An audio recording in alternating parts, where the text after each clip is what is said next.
V jednom lese rástol bambus, ktorý si vyžadoval roky trpezlivosti.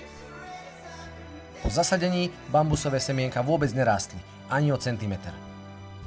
Každý deň ich farmár polieval, staral sa o pôdu, no celé roky nič nevidel.